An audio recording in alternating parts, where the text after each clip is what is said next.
les mitzvot et l'antidépresseur.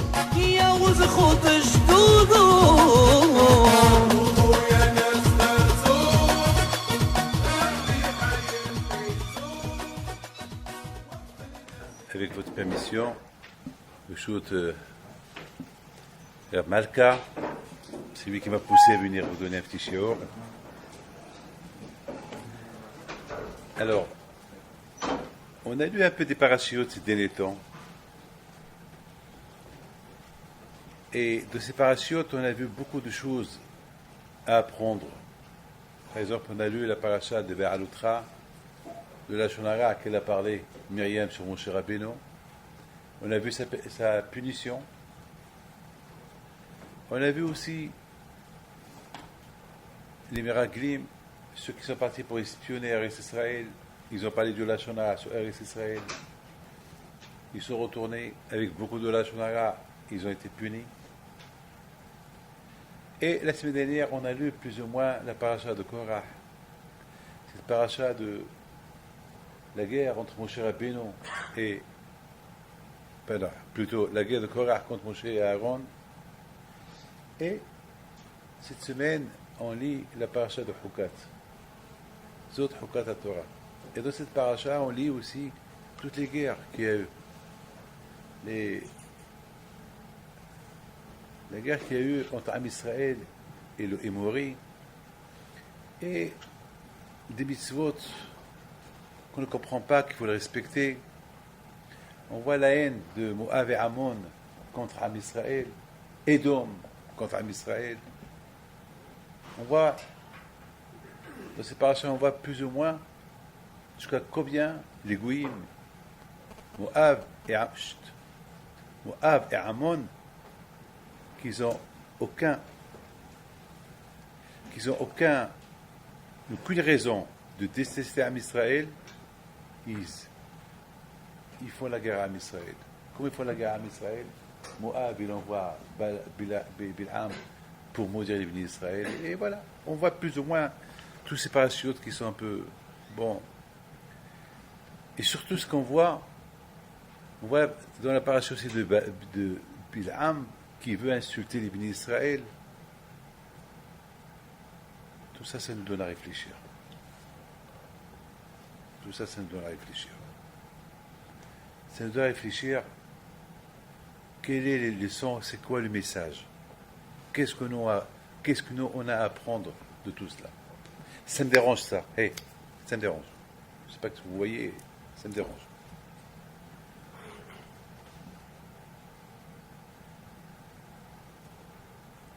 Donc, qu'est-ce qu'il y a à apprendre de ces parachutes-là?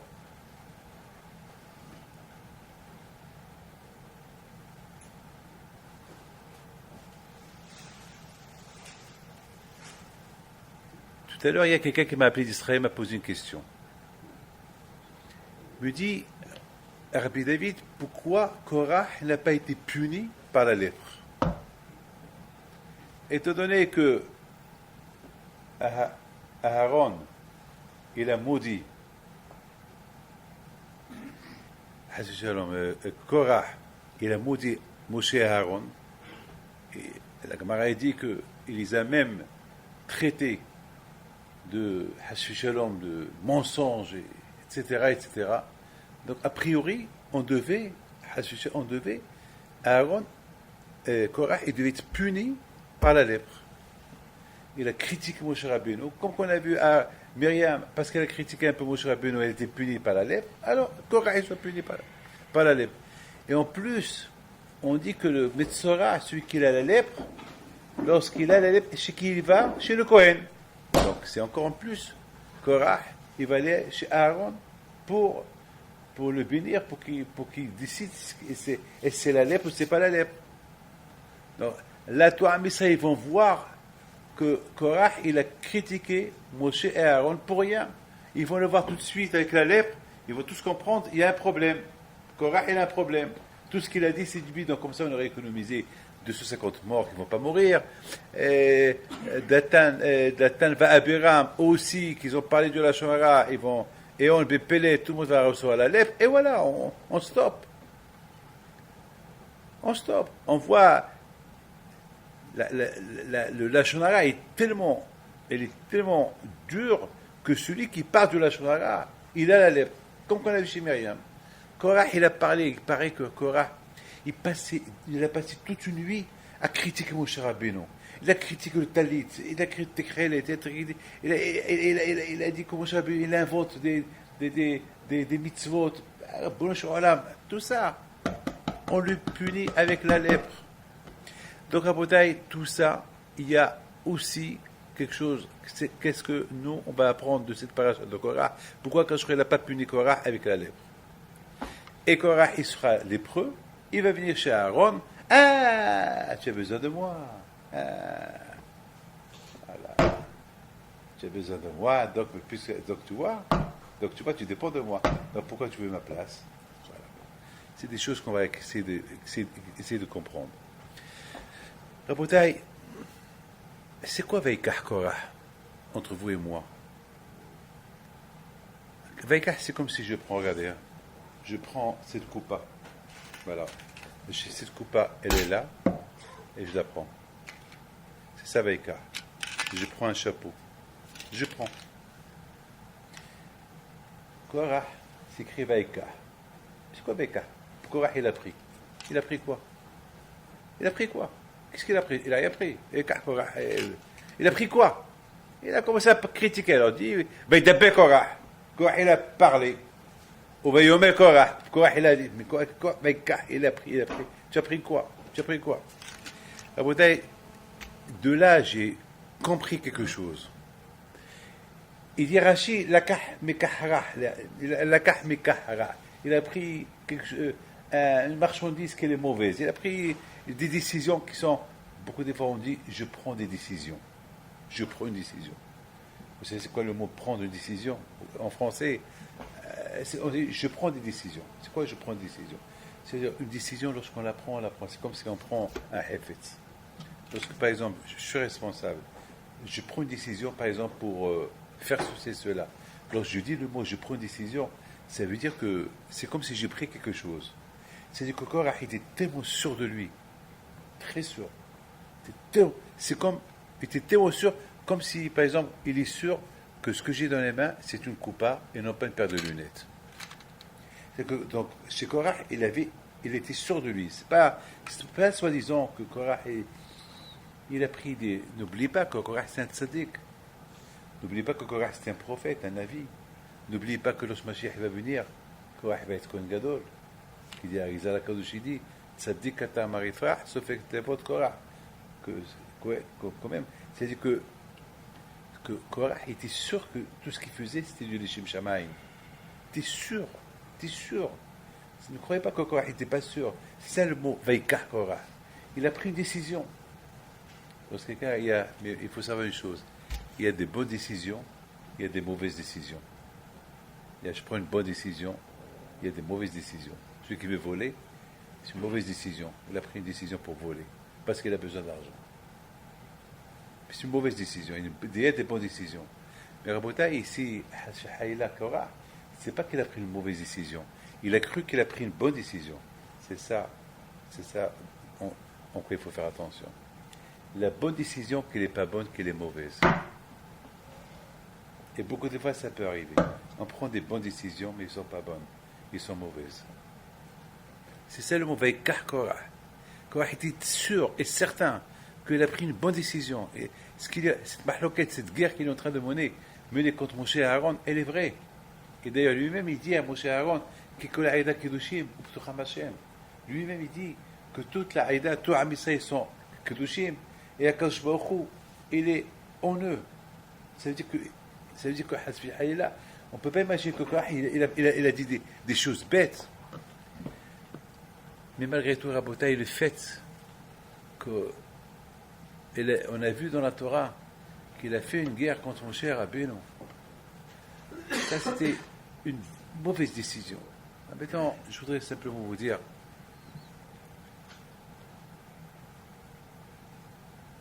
comment Korah est arrivé à ça? Et de là, mes amis, j'ai pris une décision de dire une phrase dure. je peux être un gadol, je peux être un gaon, je peux être un tzaddik, je peux être Ménos à Aaron, je peux être parmi ceux qui lèvent le Aaron à Kodesh, je peux connaître tous les chasses par cœur, je peux être parmi ceux qui connaissent tout, et je connais rien. Je connais rien. Shemishmor. On peut être Ménos et Aaron. On peut être parmi ceux comme Korah, Ménos et Aaron, qui lèvent le Aaron. Celui qui touche le Aaron, à Kodesh, il est mort. Et à Korah, il était parmi ceux qui lèvent le Aaron à Kodesh, il n'est pas mort. Les Chachamim disent que la famille de Kehat, ils n'étaient pas nombreux. Pourquoi? Parce que le Aaron à Kodesh, il y a Mechaleba. Parce qu'il y a beaucoup de Kohanim qui mouraient. Parce que le Aaron, il est tué. Là, Shemishmor, quelqu'un qui avait une mauvaise idée, ou quelqu'un qui était impur, il touche le Aaron, il meurt sur place. Et Korah, il était parmi ceux qui levaient le Aaron. Il n'est pas mort. Il n'avait pas peur. Il n'avait pas peur. Il savait que. Ça veut dire qu'il était conscient qu'il avait raison. À Korah, si vraiment tu passes de la Shonara contre Moshe et Aaron, au moment que tu vas toucher le Aaron, tu vas mourir. Tu es conscient de ça. Il est conscient. Il n'a pas eu peur. Parce qu'il était sûr. C'est ça avec Korah. Il était sûr. Il était sûr de la décision qu'il a prise. Il était très sûr. Il était conscient que cette décision qu'il a prise, elle est la vraie. Elle est la vraie, elle est la meilleure. Et elle est quoi? Elle est. Il n'a pas de remords. Il n'a rien à se reprocher. Il est sûr de lui. Il est sûr de lui. Il est sûr de lui. Korah, il a pris une décision. Il était sûr de lui. Et justement, Rabotai, il faut écouter ce que je vous dis. C'est la raison pourquoi il a réussi à réunir tous les Gedolés d'Israël. 250 personnes. Il a réussi à les prendre. 250. Il y avait même parmi eux Nachshon ben Aminadab. Ici, on ne parle pas ici, on parle des Sanhedrin. Sanhedrin. Et on voit malheureusement que tout le monde est parti avec lui. Pour que tout le monde parte avec lui, c'est qu'il y a une raison. C'est parce qu'ils savent qui était Korah. Korah était quelqu'un qui savait ce qu'il faisait. Il était sûr de lui. Korah était certain. Il a pris cette décision. Une décision de faire une guerre contre Moshe et Aaron. C'est une grave décision. Il n'avait pas été sûr de lui. J'ai raison. Il se disait, j'ai raison. Alors, qu'est-ce qui s'est passé exactement? Tu as raison, Korah. Il a réussi. Il n'a pas eu peur, je répète encore, il n'a pas eu peur de toucher le Aaron et qu'il va mourir, parce qu'il savait qu'il n'allait pas mourir. Qu'est-ce qui s'est passé? Pourtant, il a été puni à la fin. Et pourtant, il y a eu ici quelque chose il y a eu ici un Mashiach qui s'est passé là. Comment on peut expliquer ce qui s'est passé avec Korah? Qu'est-ce qui s'est passé? Vous savez, Rabotai, il faut savoir une chose. Il y a beaucoup de fois, il y a ce qu'on appelle une vision qui est mauvaise, une vision qui n'est pas honnête. Combien il faut faire attention avec la vue? On peut voir, nous tous, on va voir la menorah, et chacun a sa vision, ce qu'il voit sur la menorah. Chacun, on n'a pas les mêmes visions, chacun comment il voit. Beaucoup de fois ça arrive que je fais un cours de Torah, et quelque part, et des gens qui passent me disent, Rabbi David, ou quelques temps plus tard, Rabbi David, une fois vous avez parlé, et tout ce que vous avez dit, c'était sur moi, sur lui.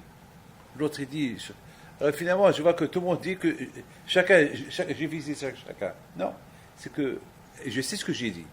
Le shiur que j'ai dit, c'est le même cours. À quoi? Chacun, il a vu dans le cours, quelque chose de nouveau, quoi? Attends, j'ai pas dit 10 choses différentes, non. Mais chacun, comment il comprend, comme un Rashi. Un Rashi, comme il y a des milliers de Bnei Torah, ou des milliers de Bnei Torah, chacun va expliquer ce Rashi à sa manière. Comment il a compris ce Rashi. Chacun, il a sa manière, comment on voit les choses. Chacun il a ses visions, sa vision. Donc, Korah aussi, il avait une vision. Car Korah, il a pris une décision, une vision qu'elle était. Mais, il faut savoir une chose. Il y a des visions et il y a des visions. On a vu par exemple Abraham Avinu. Vaya et Amakom Erachok. Qu'est-ce qu'il a vu? Il a vu de loin. Il a vu quoi de loin? Il a vu Il a vu que là-bas c'est Akadosh Baruch Hu. Il a vu de loin, il a vu une vision, il a vu là-bas la Shekhina. Alors Abraham il dit à Yitzhak, tu vois ce que je vois? Il dit, je vois ce que tu vois. Il dit Ishmaël, tu vois ce que je vois? Il dit, non, je ne vois pas. À quoi? Yitzhak il voit, Abraham il voit et Ishmaël il ne voit pas. C'est ça, vous voyez d'ici que c'est pas tout le monde qui partage la même vision. Chacun comment il est prêt, chacun comment il est conçu, chacun comment il se prépare, il a sa vision. Regardez Bilam Aracha. Il avait deux sortes de visions. Il avait la vision de Rash'out. Hier, Israël, il a vu Rachidi, il a voulu leur faire un hara. Il a une vision qui était mauvaise. Il a vu, il était jaloux. Et d'autre côté, qu'est-ce qu'il a dit? Matoubo Alecha Yaakov. Voilà une bonne vision. Voilà encore une bonne vision. Ça veut dire que voilà, une mauvaise vision d'un côté, mais ça c'est pas. Celui qui a ces deux visions qui se contredisent, c'est pas bien. Une fois, je me réveille, et je suis avec Akadosh Baruch Hu. Une fois, je m'éloigne de Akadosh Baruch Hu parce que ma vision n'est pas bonne. Ça marche pas comme ça. Un homme, Rabotai, il faut qu'il ait une vision qu'elle est toujours la même. Vayar et Aramakom et Hakom. Abraham Abinu ala Mashalom. Abraham était un tzaddik que même de loin, chose qu'il ne pouvait pas voir, il voyait. Parce que Abraham était attaché à Kadosh Baruch Hu. Il avait cette vision attachée. Ce n'est pas une vision qui est en contradiction. Toujours c'est la même vision avec Kadosh Baruch Hu. Tout le temps. Même lorsque la chose elle est loin de comprendre. Même si c'est impossible, comme par exemple, écoutez, Kadosh Baruch Hu dit à Abraham, tu sais que de Yitzhak tu auras une descendance. Il y a plus que ça. De Yitzhak tu auras une descendance. Et Kadosh Baruch Hu dit après Abraham, prends Yitzhak et tu vas l'égorger. Attends, c'est grave ce qu'il me dit à Kadosh Baruch Hu. D'un côté, il me dit, Yitzhak, Ikar el Chazara, et d'autre côté, il me dit, prends-le, sacrifie-le. Mais qu'est-ce qu'il a dit à Abraham? Est-ce qu'Abraham s'est posé cette question? Dites-moi. Est-ce qu'Abraham s'est posé cette question? Non. Bayar est un makom erachok. Même que l'épreuve, elle est loin, même que la chose, elle est difficile à comprendre, c'est pas possible de comprendre à Kadosh Baruch Hu, c'est pas grave. Ce que Hachem il veut, je le fais. Il a vu la Shekhinah. Bayar est un makom erachok. Il ne s'est pas posé de question. C'est Hachem qui dit ici. Au départ, il veut que de Yitzhak il y aura une descendance. Et après, il décide que de Yitzhak il n'y aura pas de descendance. Ça y est, basta. Je ne me pose pas de questions. C'est tout. Ça, c'est Abraham Abinu al-Bashar. Esav, Haracha, vous le connaissez tous. Toujours, il avait une vision. Rachaout, il était toujours Racha. Bilam Haracha, sa vision était en contradiction. Il était prophète, il voyait. Mais de l'autre côté, il voit et il veut faire un hara, il est méchant, il est rachat, et après il voit, il veut faire teshuva, et à la fin, il est toujours rachat. Il reste toujours rachat. Avec toi, Rabotai, ce que je voudrais vous expliquer, c'est la Torah, elle parle de cette vision de Bil'am. La bonne vision de Bil'am, qu'il a vue à Israël, il a dit Matouva Alecha Yaakov, il les a vus à la Yeshiva, il a vu la tsnéo de Am Israël, il a vu comment les Bnei Israël ils sont attachés à Kadosh Baruch Hu. La Torah, elle a écrit ça, mais de l'autre côté aussi, la Torah, elle a écrit ce que Bil'am Aracha, il voyait, c'est cette vision qui sont pas bonnes, qui voulaient faire un hara à Am Israël. La Torah, elle a écrit. La Torah aussi, elle a écrit dans la fin de la paracha de Balak, la vision de Pinhas. Vayar Pinhas, qu'est-ce qu'il dit Rashi? Il y a une autre vision. Il y a des visions que un homme qui est attaché à Kadosh Baruch Hu, alors ses yeux, ils voient que des bonnes choses. Et le contraire, lorsqu'il voit quelque chose, s'il n'est pas en liaison avec la Torah, il avait de côté. Mais ce qu'il a vu, ça l'a rappelé à Amaasé, Viniskar Alacha. Il a vu ce znout-là. Il a vu comment ce Zimri, il va avec une Goya, tout de suite. Au lieu qu'il a envie de ceux qui ont vu ce qu'ils ont vu, lui, il a vu ça. Puis tout de suite, Niskar Alacha, ça l'a rappelé. Ce que je suis en train de voir, c'est péché. il s'est rappelé, il y a une halakha, il y a une halakha, il y a une loi. C'est quoi la loi? Un juif qui va avec une aramite, Kana'im Pugaimbo. Kana'im Pugaimbo. Kana'im Pugaimbo. Ça veut dire que les gens, ceux qui aiment Akadosh Baruch Hu, il faut qu'ils vengent Akadosh Baruch Hu. Combien on doit prier toujours que ce qu'on voit avec nos yeux. Tout à l'heure, je venais de chez le médecin tout à l'heure, en venant ici tout à l'heure. Vous savez, c'est l'été aujourd'hui, hein. Les rues ils sont sales, très sales. Il fait chaud dehors. Et il n'y a pas de sniout. Et là où j'ai été, c'est en plein centre de Paris. C'est ma mâche Gila Ariot total. C'est-à-dire qu'il n'y a rien à voir. Il n'y a rien à voir, ni à gauche ni à droite. Il n'y a rien à voir. Il n'y a rien à voir. Un homme, mais de l'autre côté, c'est pas possible de ne pas voir. Vous êtes réaliste. C'est pas possible de ne pas voir. Tu es obligé de sortir de la voiture, tu es obligé de marcher sur le trottoir et tu es obligé de voir, même si tu peux pas, sauf si tu fermes tes yeux, sauf si tu fais l'aveugle, c'est tout. C'est pas possible. C'est pas possible. La bataille, il faut arriver à ce que Ra'ama'ase v'niska halacha. C'est de ma tête, il y a un halakha, c'est péché de voir. Vous avez compris? De ma tête, il y a un halakha, c'est péché de voir. J'ai vu, mais je n'ai pas cherché à voir. J'ai vu. Ra'ama'ase, j'ai vu. Je vois des gens qui se promènent dans la rue qui sont mal habillés. Avant niska halacha, je sais qu'il y a un halakha. Il y a un halakha qu'il faut avoir, mais je ne cherche pas à voir. Alors cette halakha-là que tu es en train de penser que c'est péché de voir, elle va te protéger. Elle va te protéger. Vous voulez être protégé de ce que vous voyez? Il faut toujours se rappeler que c'est péché de voir.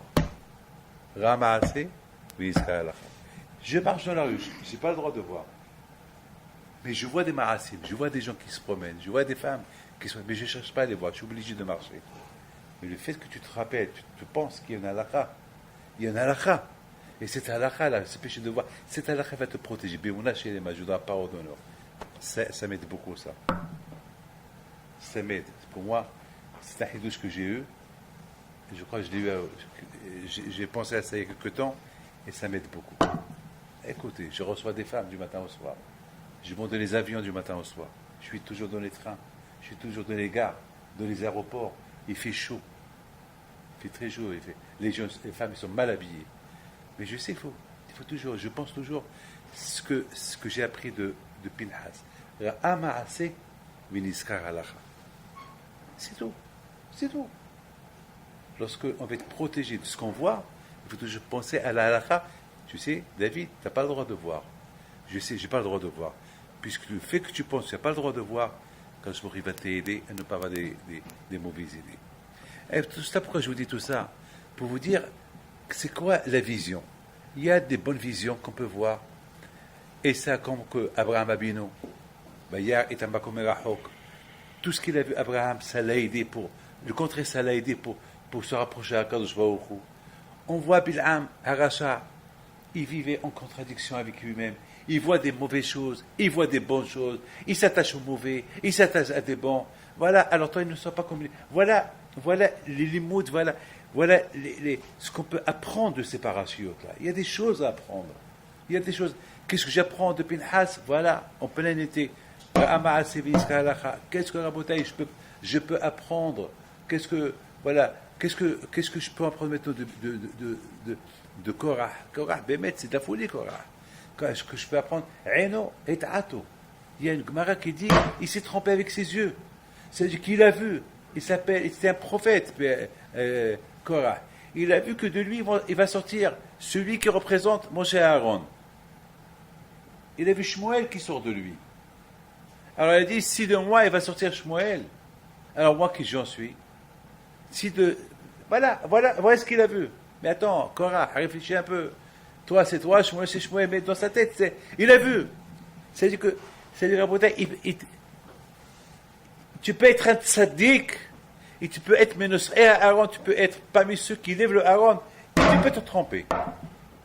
Tu peux te tromper. Une petite marchava, tu peux te tromper. Tu peux te tromper. Ça arrive, on peut se tromper. Comment ça arrive? Ben, ça arrive à Botaï, c'est lorsqu'il y a un peu de négia ishit. C'est quoi une négia ishit? C'est quoi une négia ishit? Nous, en français, un intérêt personnel. Une négia ishit. Un intérêt personnel. Un intérêt personnel.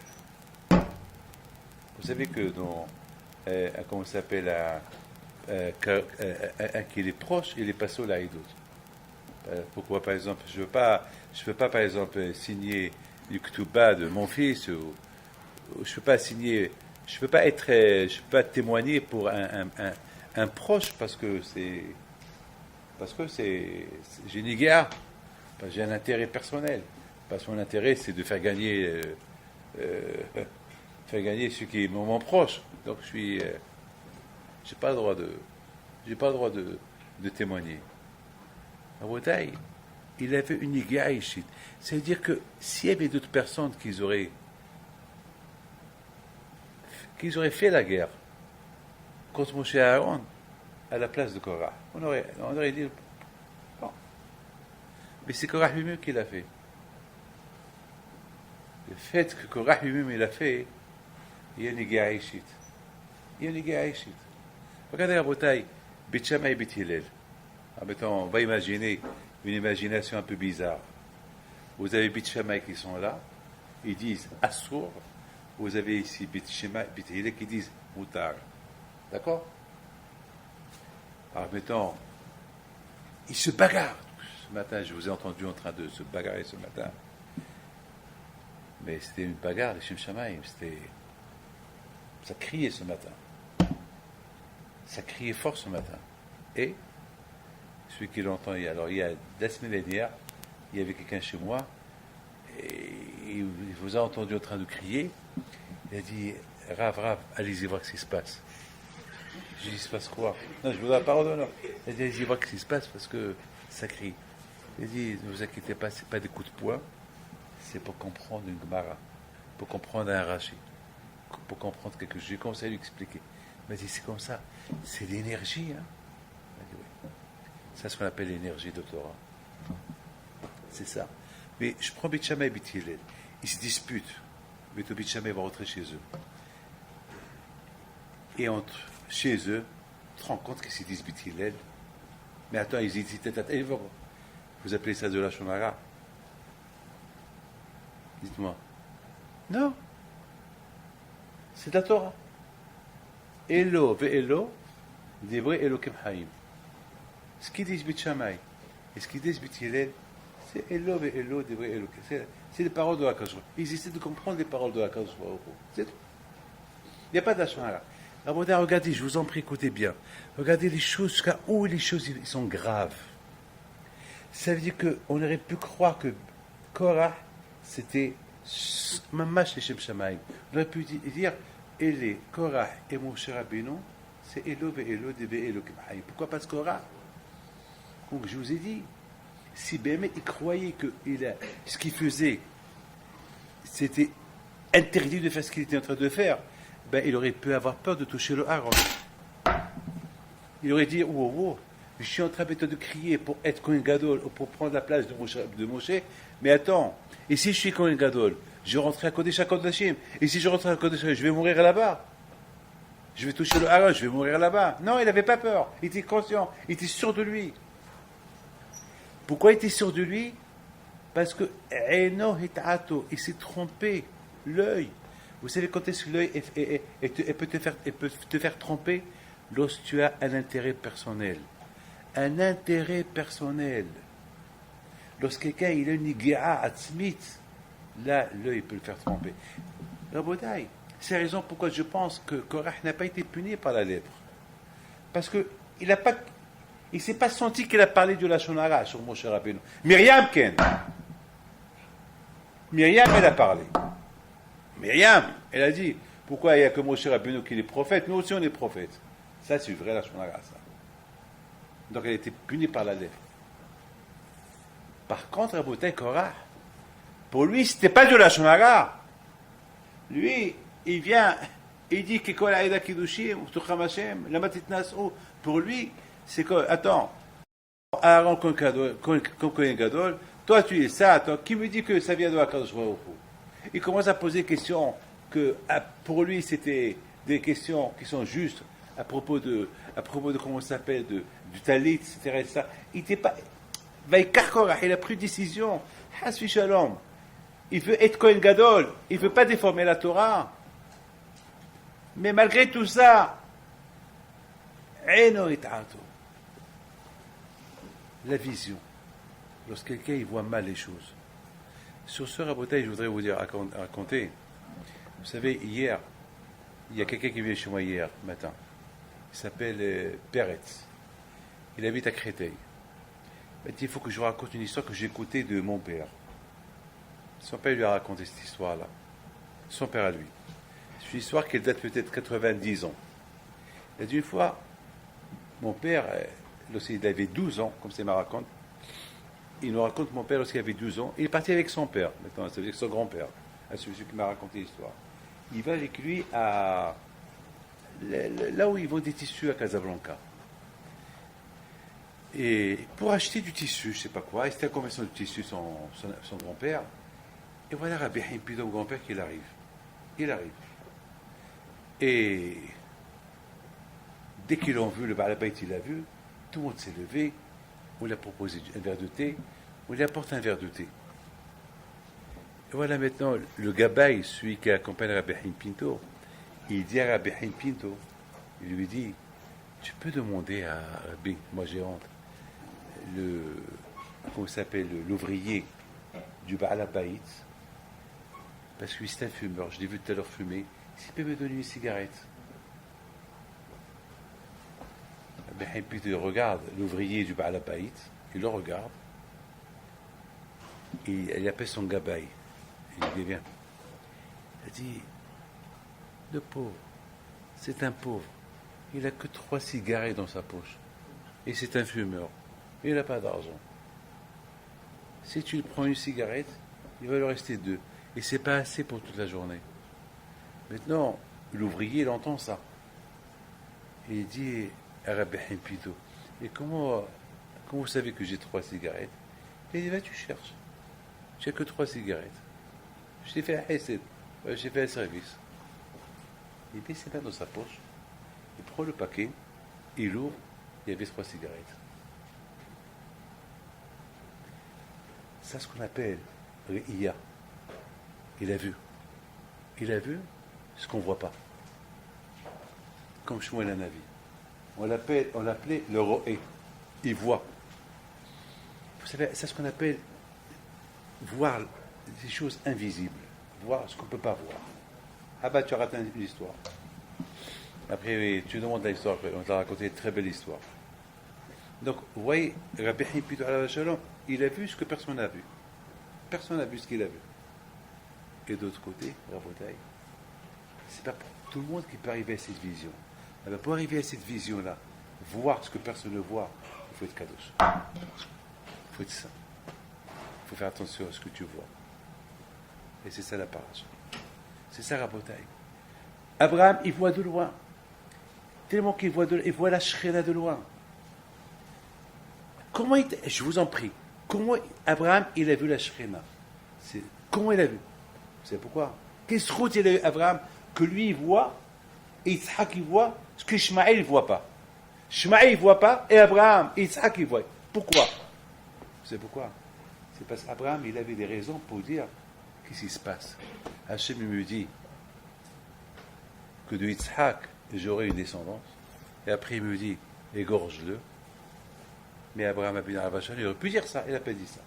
Tu vois pas ça, tu dis pas ça. S'il ne dit pas ça, c'est qu'il est proche d'Hachem. Puisqu'il est proche d'Hachem, alors il voit la Shekhinah. Il voit la Shekhinah. Ishmaël, que lui n'était pas au niveau d'Abraham Avinu, alors il n'a pas vu. Pourquoi il n'a pas vu? Parce que jamais il a cherché à voir. Celui qui cherche à voir Kadosh Baruch Hu, à sentir Kadosh Baruch Hu, Kadosh Baruch Hu, il l'aide. Il lui donne des forces pour être aidé. Et celui qui ne cherche pas, il ne voit rien du tout. Rien du tout. Bil'am Racha, lui, il était ce qu'il était.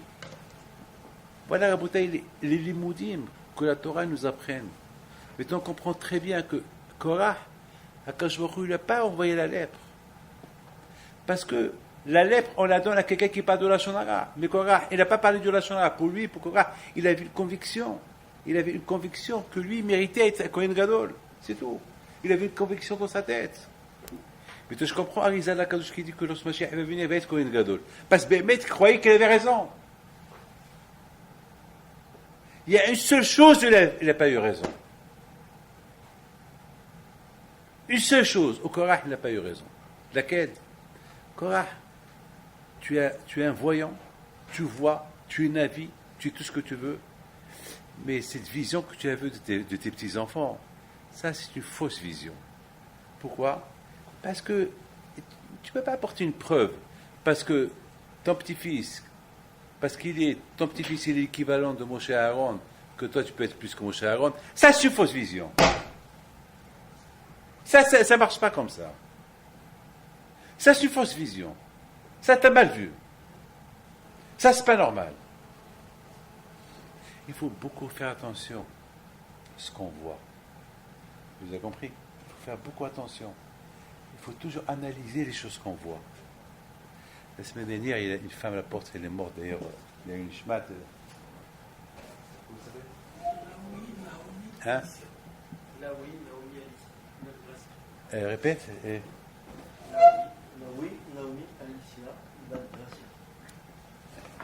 Cette femme-là, la pauvre, était jeune lorsqu'elle est morte il y a 2 semaines. Très jeune, la pauvre. Mskina, malheureusement, elle est. Vous savez, j'ai vu une photo à elle, un jour avant qu'elle est décédée. Son fils me l'a montré. Elle était souriante, elle n'avait rien du tout. Cette femme-là elle s'appelle Madame Laoui de l'Argentine. C'est une grande Ba'alat Hesed. Grande Ba'alat Hesed. Elle avait une émouna. Alors, chez elle à la maison, j'ai eu un grand miracle. La première fois que je suis parti en Argentine, elle nous a fait la Iloula c'est la Iloula de mon père. Donc elle a invité tout le monde, elle a fait une belle soirée pour tout le monde. Et ce jour-là, ma fille, elle a fait une opération de la bouche. Elle avait 7-8 ans, ma fille. Et le médecin nous a dit, à 1h du matin, on lui change le pansement. Le jour qu'elle a fait l'opération le matin, donc elle a fait le pansement, donc je devais lui changer moi-même le pansement à minuit. Malheureusement, on est arrivé à la maison vers 2h du matin. Et je me suis rappelé que je devais lui changer le pansement. Ma fille Sarah, c'est la femme de Rabbi Yitzhak Saban. Donc, il s'est passé que, je crois que ma femme était avec moi. Je dis à ma femme, je ne sais pas si elle était avec moi ou pas, je ne me rappelle pas. Mais à Colpani, j'ai dit comment je vais faire, je vais arriver 2 ans en retard. Qu'est-ce qui va se passer? J'arrive et je trouve le père de Rab Saban, je lui dis, est-ce que ma fille, elle dormait? Elle a dit oui, elle a dormi depuis. Et elle est encore sous le comment ça s'appelle, sous vous savez, l'anesthésie, tout ça, donc elle dormait encore. Elle ne s'est pas réveillée, non, elle ne s'est pas réveillée. Je rentre dans la chambre et je vois à côté d'elle le pansement. Quelqu'un lui a changé le pansement.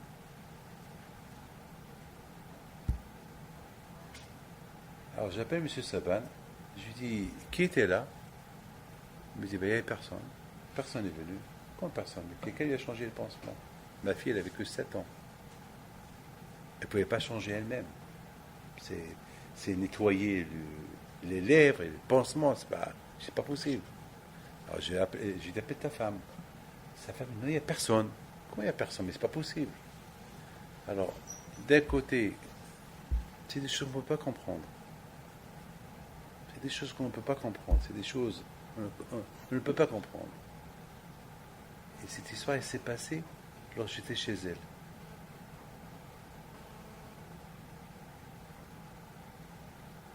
Donc, Sam, je raconte cette histoire-là pour que ça soit. Aujourd'hui, c'est l'Ishlouch chez Maël. Donc, pour que ce soit les Nishmata, cette histoire-là, elle m'a beaucoup donné à réfléchir à cette histoire-là. Qui a changé le pansement à ma fille? Je ne sais pas. Je ne sais pas. Yudea Ta'alumot. Voilà Rabotaï. Combien chacun de nous doit se renforcer. Combien chacun de nous doit savoir que il doit toujours faire attention à ce qu'il voit avec ses yeux. Vous savez, Rabotaï, il ne faut jamais juger mal quelqu'un. Parce que lorsqu'on juge mal quelqu'un, parce que je vois qu'est-ce qu'il fait celui-là et je le juge. Peut-être tu le juges mal, peut-être tu n'as pas raison. Lorsque je dis je vois, je peux voir avec mes yeux, c'est la pensée, c'est le cœur.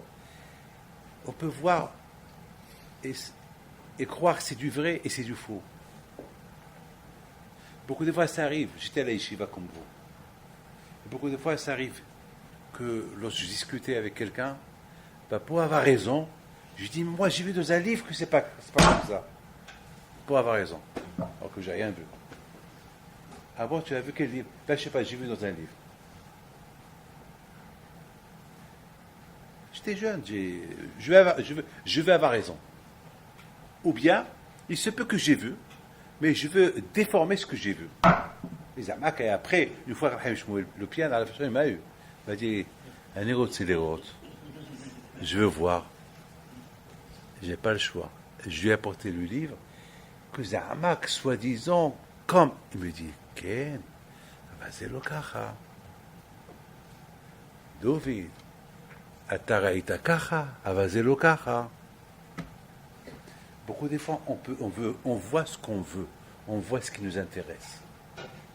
Mais ne vois pas ce qui t'intéresse, vois la vérité. Il faut voir la vérité, ne vois pas ce qui t'intéresse. Ce qui t'intéresse, tu vas trouver tout bon.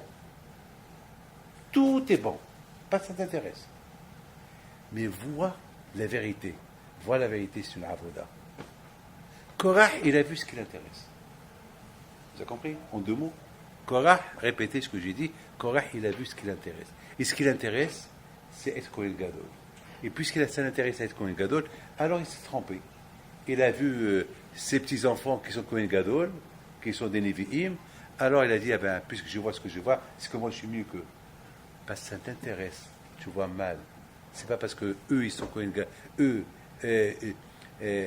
mais Asaph, c'est des prophètes. Et les enfants de Korah, c'est des prophètes. Bizmor, Libne, Korah, Bizmor. Ça ne veut pas dire que toi, tu es pareil qu'eux. Tu vois ce qui t'intéresse. Qu'est-ce qui t'intéresse? Être Kohen Gadol. Alors, tu as mal vu. Abraham Abino, que ce qui l'intéressait, c'est Akadosh Baruch Hu, le kavod d'Akadosh Baruch Hu. Alors, puisqu'il n'intéresse que le kavod d'Akadosh Baruch Hu, alors, il ne se pose pas de questions. Alors, il reste toujours attaché à Akadosh Baruch Hu. Puis là, Maracha, il voit ce qui l'intéresse. Qu'est-ce qui l'intéresse? Il était un monsieur qui faisait un ara. C'est ce qui l'intéressait, du mal. Ça n'intéresse qu'à faire du mal. Alors, il voyait toujours le mal. Mais une fois, il a vu le bien. Mais tellement que le mal était plus que le bien chez lui, alors après, il a donné une mauvaise etza à Balak pour tuer les Juifs. Voilà Rabotaï. Et c'est la raison pourquoi Rabotaï, tous ces parachutes-là, on apprend, c'est quoi? Qu'est-ce qu'on apprend de ces parachutes-là? On apprend que le Lachon Hara personnel qu'on part sur quelqu'un, il y a une punition de la lèvre. On va Rabotaï, un Lachon Hara sur les espions qui ont espionné Israël. Ils ont parlé aussi de Lachon Hara sur Israël. Ils ont parlé beaucoup de Lachon Hara sur Israël. Alors, mais étant donné à Rabotaï, alors on aurait pu poser la question, pourquoi ils ne sont pas morts avec la lèpre, puisqu'ils ont parlé de la Shonara sur Eretz Israël, pourquoi ils ne sont pas morts avec la lèpre? Eh bien justement, Rabotaï, là-bas aussi, il y a eu là-bas un Leshem Shamaim. D'après le Zohar Kadosh, d'après beaucoup des livres que j'ai lus, ils avaient beaucoup de Leshem Shamaim, ces espions-là. Ils ne voulaient pas quitter Moshe Rabbeinu, ils voulaient encore parler d'Israël pour qu'il reste vivant, pour que Moshe Rabbeinu, pour qu'il soit puni et qu'il reste dans le désert pour ne pas, parce qu'ils savaient que si Moshe Rabbeinu, que si rentre Israël, Moshe Rabbeinu, il va mourir, c'est Yeshua qui va il va prendre la relève. Alors, ils ont parlé. Donc il y avait un Leshem Shamaim. Il y avait un Leshem Shamaim aussi parce qu'ils ont voulu rester dans le désert, étudier la Torah. Et il y a eu beaucoup il y a eu beaucoup, mais là-bas, c'est pour ça il faut toujours, il y a une distinction. Il faut savoir, c'est quoi, oui, Oui, le Lachon Hara, le vrai Lachon Hara. Oui, un Lachon qui n'est pas un Lachon Hara. Il y a beaucoup. Tout dépend comment tu vois la chose. Il faut faire beaucoup attention comment on voit la chose. Quant à Korah, pour lui, c'est une mahlouket l'Ishim Shamaim. Plus tard, on a appris que ce n'était pas l'Ishim Shamaim. Et comment on a appris que c'était l'Ishim Shamaim? La preuve que Korah, il a disparu. On ne sait même pas. Il n'y a plus personne qui discutait. Au moins, Beth Hillel et Beth Shammai, ils sont là, ils peuvent discuter. Mais avec Korah, il n'est plus là. Ça veut dire que, parce que ce que Korah, ce qui s'est passé avec Korah, il faut que ce soit une leçon pour toutes les générations à venir. Ne pas être comme Korah et Adato. Celui qui veut faire une guerre contre un rab, contre un tzaddik, contre un manhig, il faut bien réfléchir.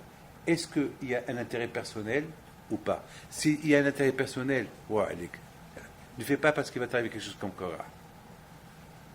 Il faut faire attention. Voilà, peut tous ces parachutes-là qui sont des choses, des moussas qu'on peut apprendre. Et la chose la plus importante, on voit, comment il s'appelle, Bilhas. La Ama'ase Biniska Alacha. Ça, n'oubliez pas ça. Donc voilà une vision qui est extraordinaire. Il a vu un Ma'asé, il s'est rappelé d'une halakha. Voilà, une vision. Ça veut dire que c'est pas il a vu, ça fait, c'est non. Tout ce qu'on voit à Botaï, il y a un limou d'avoir. Je termine. Par exemple, la Gemara dit, celui qui voit Sota, qu'est-ce qu'on fait à la femme Sota? Cette femme-là on a un hachad, on a un suspect, peut-être qu'il a trompé son mari. Alors le Kohen, il lui déchire ses vêtements, il lui enlève le foulard. Alors celui qui voit ça, il a quelque chose à se reprocher. Ne boit plus le vin. C'est chaque iya qu'on voit, il y a quelque chose à apprendre. Il y a quelque chose à apprendre de cette iya. Quand tu vois quelque chose, il y a quelque chose à apprendre. C'est pas seulement on voit les choses comme ça. Si tu vois quelque chose de bien, alors il y a quelque chose de bien à apprendre. Il y a quelque chose de mal que tu as vu, il y a des choses à apprendre. Quoi? Fais attention à ça. Peut-être il y a ça en toi et alors on t'avertit. Fais attention, ne te trompe pas. Ne te trompe pas. Voilà Rabotaï. Chacun Rabotaï peut dire j'ai raison, j'ai pris une décision, mais réfléchis bien. Est-ce que tu as raison? Et c'est la bonne décision? Et c'est la bonne raison? Il faut bien réfléchir. Sauf Ma'asé, le Mahshava Tehila. Le Mahshava c'est la Iya. Le Mahshava c'est dans la tête, c'est à côté des yeux. Tu réfléchis. Vous savez, Rabotaï, beaucoup de fois, même un aveugle, il voit. Comme un aveugle, il voit, ben lorsqu'il pense. Un aveugle, il voit en pensant. Quand quelqu'un qui rêve, quelqu'un qui dort, il rêve. Il rêve. Il voit lorsqu'il rêve. C'est-à-dire, à Botaï, on voit tout. Avec la pensée, on voit tout. Le cœur, il voit tout. On dit que le cœur et le cerveau, ils sont les sensoriels arbera, ils voient. Le cœur, il voit, et la tête, elle voit, et elle est fromed. Voilà. La tête, le cerveau, il voit, les yeux, ils voient, et le cœur, il a envie. Donc, vous voyez que le cœur aussi, il a des yeux. Il voit. Peut-être qu'oublier, il faut faire attention. Il y a une vision qui soit toujours, regardez, Da malima ala mimar. C'est écrit là-bas. Shiviti Hashem ligdi tamid. Da mal ayn ro'a. Ve'uze shoma'at. Ve'chom a'asecha ma'at. Bas v'nechtabin. C'est-à-dire, tu vois ça, da, il faut savoir. Qu'est-ce qu'il y a, tu vois. C'est-à-dire, il y a une vision, il faut faire attention à cette vision. Il faut que cette vision que tu vois, il faut que tu amènes quelque chose de bien, quelque chose de solide. Ce n'est pas une vision qui va t'enfoncer. Voilà mes enfants. Quand je vais vous aide, vous donne faites attention, vous êtes tous des jeunes. La rue, elle est pleine de saleté. Une fois mon père à la Shalom, à Marseille, il marchait, toujours, ses yeux ils étaient par terre. Je dis, papa, tu t'es pas fatigué avec tes yeux par terre? Il m'a dit, j'ai peur que je marche sur quelque chose de sale. Je dis, papa, ça va, tu marches comme ça et tu vois. Mais ça fait 3 heures que tes yeux ils sont par terre.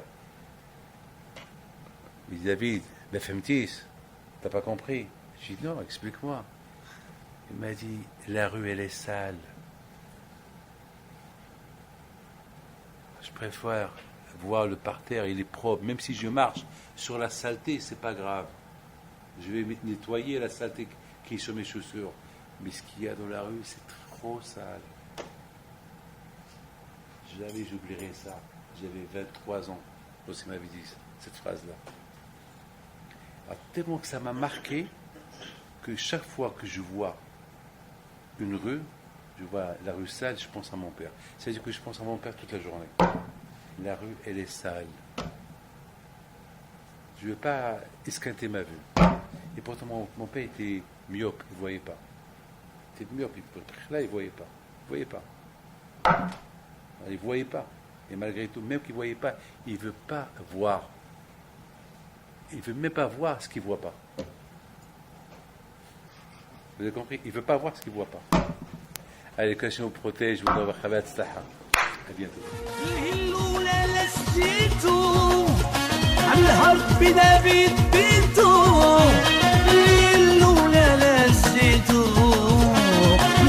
نبي